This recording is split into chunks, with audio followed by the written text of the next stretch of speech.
We continue our series of chapter reading from Alfred Goldberg's book, Pentagon 9/11. This is from chapter 4, Searching and Shoring. Fighting fire is only one of the tasks confronting fire departments. Integral to the central work of firefighting is searching for survivors and preventing building collapse. A huge and intense fire such as that at the Pentagon demanded search and shoring resources far beyond those possessed by the Arlington and other fire departments that came to its assistance. As the fire raged on during the morning of the 11th, Schwartz recognized that the formidable task facing him would require the services of many more highly skilled, specialized, and well-equipped professional units. Fortunately, such assistance was available from Army engineers and urban search and rescue teams from Fairfax County, Virginia, and Montgomery County, Maryland, and elsewhere. Schwartz requested the dispatch of the urban search and rescue teams. Although highly qualified for search, rescue, and shoring operations, these units could not arrive in time. Within the first hour after the attack, no rescue to rescue any survivors. The initial mission assigned to them by Schwartz after they began arriving in the afternoon of the 11th was to search the impact area to the extent possible and report on the conditions they encountered. They noted bodies and body remains, but in accordance with instructions, left them for the FBI to deal with. Their main contribution thereafter, an indispensable one, was shoring up areas of the building in danger of collapse. The only one of its kind in the U.S. Army, the Engineer Company of the Military District of Washington, stationed at Fort Belvoir, 15 miles south of the Pentagon, had the mission of rescuing survivors of building breakdowns and preventing such collapses in emergencies. Intended chiefly for employment in the National Capital Region before September 11th, its services had never been called on. The company's 76 soldiers included a heavy platoon equipped with bulldozers, bucket loaders, dump trucks, and other equipment, a light platoon of 4 squads, each with a leader in 2, 3 soldier teams that carry out confined space rescue operations and render medical assistance, and a command and logistical platoon. Equipment included high power saws, steel cutting torches, jackhammers, breathing equipment, and lumber and other materials for use in shoring up structures. Now, just to add as well, the search and rescue teams from Fairfax and Montgomery counties were on the first floor near the impact zone after the fire had been put out. What they did was basically put up these wood-like beams to hold after um, the west facade at Wedge 1 collapsed. They shored up the other areas of the Pentagon on the first floor so further collapse couldn't be initiated. And this was really a tentative job because, they didn't know whether the entire, wedge was going to collapse. The fire kept spreading, but luckily, Fort Myer and Arlington, put holes in the roofs, let the smoke clear out, and then put, holes on other ends, so this way the fire can't spread. And that's how they defeated the fire within the next 24 hours. At the same time, while they were scouring the first floor, they had to put these colored flags on plane debris, bodies, or human remains. And the flags were different colors, like blue or orange or whatnot, to decipher which is which. And it was very dangerous, that first floor, because you had electrical wiring, you had chemicals all throughout the first floor, jet fuel, and blood, and it's a dangerous mix. So the search and rescue teams were really, along with the Federal Emergency Management Agency and the FBI, as well as the counties like Arlington, Fort Myer, Fort Belvoir, they all were working on that first floor. They had to wear these masks in certain areas because it was dangerous. If they were working on the outer edges of the of Wedge 1, they didn't have to wear biochemical suits. And there were different units working in different areas of the Pentagon that had different tasks. So not everybody was running around not knowing what to do. So Schwartz and them, this is what made the command center so fantastic. And when I interviewed him, I read this book and asked him about the coordination between him and the FBI, was that they learned their lesson from the Oklahoma City bombing when Oklahoma City had coordinated with different agencies and it was successful. So they wanted to implement that here in Washington. They didn't have it in New York, but in Washington they did, between the fire department and the FBI. So that's what made this search and rescue so successful regarding cleanup, recovery of evidence, recovery of remains, and whatnot. Shortly after the attack, MDW alerted the company, and Captain Aaron Barta prepared his troops for deployment. Within 40 minutes, they were ready to go. At the direction of MDW Commander Major General James Jackson, Barta flew by helicopter with his initial reconnaissance team, one of the 4 light rescue squads, to Fort McNair in the nation's capital. There he conferred with Jackson and told him to delay committing the engineer company because of concerns about another possible attack in the Washington area. Jackson and Barta then proceeded to the Pentagon, which they reached after 12 p.m. and reported to James Schwartz. Soon after, Jackson gave the order to deploy the full company on the site. The IRT arrived from Fort McNair by 1 p.m. With the help of a police escort, the rest of the company from Fort Belvoir reached the Pentagon somewhere between 2 and 3 p.m. After a half hour after his troops from Fort Belvoir arrived, Captain Barta ordered 1 3-soldier rescue team into the impact area to assess damage and rescue any survivors on the first and second floors. Although equipped with breathing equipment, the team could not progress very far into the building because of the intense heat and thick smoke. In the short time spent in the building, the soldiers found no survivors, but reported seeing lots of bodies, no signs of life. Less than an hour later, another rescue team headed by Sergeant Eric Godbehere, what a name, Godbehere, entered the Pentagon from the south side between corridors 3 and 4 and approached the impact area, making their way through hallways littered with rubble. When they opened doors to some of the rooms, the temperature would jump up to 50 to 100 degrees. Very extreme heat. And that's probably from the jet fuel. As the team members advanced, the more they encountered rooms that weren't even recognizable as rooms anymore. They found no one alive. Godbehere estimated that his team encountered about 20 bodies or remains during the days that they searched. Like the firefighters who had preceded them, the search teams had to endure an environment of high heat, toxic smoke, poor lighting, and mounds of rubble in a still smoldering building. During the early searches, the possibility existed that more of the partially collapsed building might fall on them, a calamity they later helped to avoid by laboring desperately to shore up the weakened areas that I spoke about. Lee Evey, who was in charge of the Pentagon renovation project that started in the mid-1990s,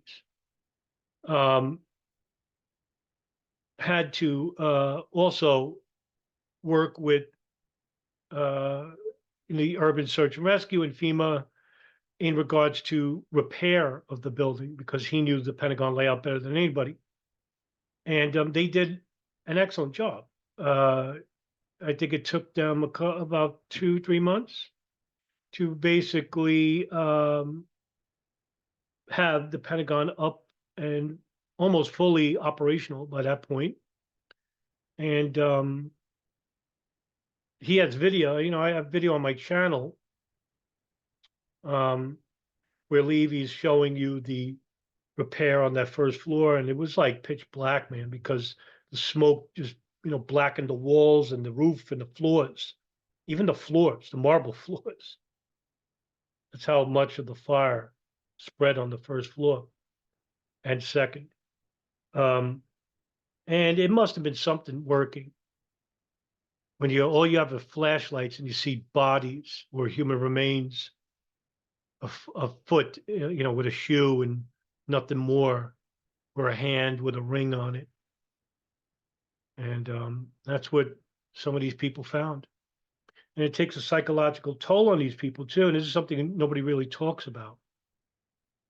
These young firefighters, especially, that have little experience in exogenic circumstances, um, and seeing this. They also had people to deal with that psychological trauma because there was a lot of people that suffered because of it. It's like the firefighters and the EMT at the World Trade Center. Imagine seeing human remains of people jumping in from the plane, strewn about the lowest streets of the World Trade Center. There are photos of this. To keep track of rescuers inside the building, each soldier had a Velcro name tag attached to his helmet. As the soldiers entered the Pentagon, each removed his name tag and handed it to a checker, who placed it on a display board indicating each team's working area. Team members retrieved their tags and returned them to the helmets as they left the building. Each team had a handheld radio for communication with the command post. This is what I mean about, constructing teams that were organized. This was a very organized search and rescue. One of the best I've ever read about. Team members also wore an alarm that sounded they failed to move after a short period of time. By 5:30 p.m., the Army engineers had determined that no one remained alive in the searched areas. In an additional dangerous task, some of the engineers assisted the firefighters in battling the persistent roof fire that continued to imperil the building throughout the second day. Working on the sloping roof, they cut and punctured holes in the slate to permit ventilation of fire, like I talked about, in the wooden shearing below. They spent many hours on the roof, not descending until about 9 p.m. on September 11th. In response to Schwartz's morning request, highly trained Federal Emergency Management Agency units joined in the search phase during the afternoon and in the subsequent work in the building for the next 10 days. Trucks and buses brought in the urban search and rescue teams from Fairfax and Montgomery counties. Schwartz and the Army Engineer Company had worked with both of them previously. The Fairfax team pulled into the Pentagon staging area about 2 p.m. The Montgomery team arrived later in the afternoon. Established in 1989 by FEMA, the National Urban Search and Rescue Team program received half of its normal operating and training expenses from the federal government, while local jurisdictions covered the other half. In September 2001, 28 urban search and rescue groups around the country, each with about 62 members, were subject to recall on 6 hours' notice, drawing federal pay only when activated. The well-trained men and women of these groups working at civilian jobs units until called to duty possessed emergency firefighting, engineering, construction, medical, and search dog handler, and other specialized skills. Normally, each team deployed search, rescue, technical, and medical sections. So each unit had like a specified skill set on how to deal with certain tragedies and calamities. The urban search and rescue teams equipped with sensitive listening equipment, medical supplies, as well as enough food, water, and shelter for up to 72 hours, 3 days. Provided emergency response to natural and man-made disasters. Their availability to provide direct support in local emergencies largely relieved state and local jurisdictions subject to fires, earthquakes, floods, hurricanes, and tornadoes from having to buy and maintain specialized equipment and trained personnel. Late on September 11th, Schwartz asked FEMA to deploy 2 more teams to the Pentagon site to assist the Fairfax and Montgomery units. A team of 77 people from Virginia Beach, Virginia, arrived in Washington that evening, spent the night awaiting orders. It did not reach the Pentagon until early the next afternoon. Meanwhile, after driving all night, a team from Memphis, Tennessee, arrived at the site at noon, shortly before the Virginia Beach team. Thereafter, the 2 Virginia teams worked a 6 p.m. to 6 a.m. shift. The Maryland and Tennessee teams handled daytime duties. During the second week of the operation, an urban search and rescue team from New Mexico arrived to relieve the Fairfax and Montgomery units. Over a 2-week period, teams performed with dedication and perseverance under the direction of the FEMA Incident Support Team responsible to Schwartz. The urban search and rescue teams joined the Army engineers in searching for survivors and body remains and reporting conditions in the building. With more people and resources than the Army Engineer Company could muster, they did most of the shoring on the first and second floors and helped fight the roof fires. Preventing the collapse of ceilings, roofs, and walls, and especially the supporting columns, greatly weakened by the impact of 77 and the resulting fire, became the major task of the urban search and rescue teams and the Army Engineer Company. Once the teams had determined that no one remained alive in the affected area, it became critical to protect the lives of the other responders, who could no longer be permitted to enter damaged segments of the building until they were judged safe. The shoring units faced a formidable task. The building had sustained massive damage. Exterior blast, interior blast, kinetic impact, and fire all impacted the structure with enormous force. Most of the columns in the collapse zone had been destroyed, and some of the remaining ones were stripped and bowed, retaining little structural strength, causing the E-ring section collapse almost 40 minutes after the attack. The first shoring operation did not begin until 11:45 p.m. on September 11th. The safeguard entry into Army and Navy offices on the first floor E-ring, Army engineers and Fairfax and Montgomery urban search and rescue teams members reinforced an interior Pentagon wall just north of the impact point toward Corridor 5. Around the damaged column, the teams typically placed a crib, cheaply 6x6 wooden timbers, 4 to 6 feet long, in a box as high as 15.5 feet, even using cribs to replace columns completely eliminated by the crash, almost like a Jenga piece. That's what it looked like. And if you Google Pentagon shore pieces or cribs, you'll notice that these long, like Jenga pieces, are basically wood shores that size, which held up the remaining areas of the very damaged impact area with plane and impact. Thus, there would be better security or more stable security of the upper floors. This is what helped prevent additional collapse in the future. And that was one of the first things that they did. But after fighting the fire, and it was clear, they shored up the building. The box-like reinforcement rose as alternating pairs of timbers in place from floor to ceiling like Lincoln log toy structures. The teams also employed a 9-point crib 3x3 layouts that had a load capacity of 68 tons. One solid crib of 8x8 layout had an approximate capacity of 576 tons. Incredible. Jeez. The fast pace of work by the engineers and urban search and rescue units soon consumed the lumber brought with them to the site. To assure the speediest delivery of the huge supply of timbers still required, Penryn officials from FEMA authorized purchase of materials on the local retail market, say Home Depot, for example. Commercial fire firms responded quickly in supplying the additional structural reinforcing materials, estimated to have cost hundreds of thousands of dollars. Overall, urban search and rescue teams and the Army engineers shored 42 damaged or destroyed columns on the first floor and 6 columns on the second floor. That's amazing. 48 columns. That's a lot of wood. Some of the shoring created supports where none had existed before, further guaranteeing the stability of the building. Another 40 columns on the 2 floors received some shoring. No shoring was needed on the upper floors. For more than a week, the urban search and rescue and Army engineer units worked in shifts 24 hours a day on structural operations, laboring long hours under appalling conditions that afflicted the senses. Their labors prevented further deterioration of areas adjacent to the collapsed space. To oversee the emergency shoring work, Penryn called on Alan Kilsheimer, head of several Washington, D.C. structural engineering companies and widely experienced in dealing with building disasters. Kilsheimer arrived on the scene around 5 p.m. on September 11th, and soon after entering the building to assess its condition, especially how far inside it was safe to go, providing guidance to emergency teams and occupants seeking to re-enter. He directed shoring teams on what had to be done and where, seeing the work through to a successful conclusion during the next weeks.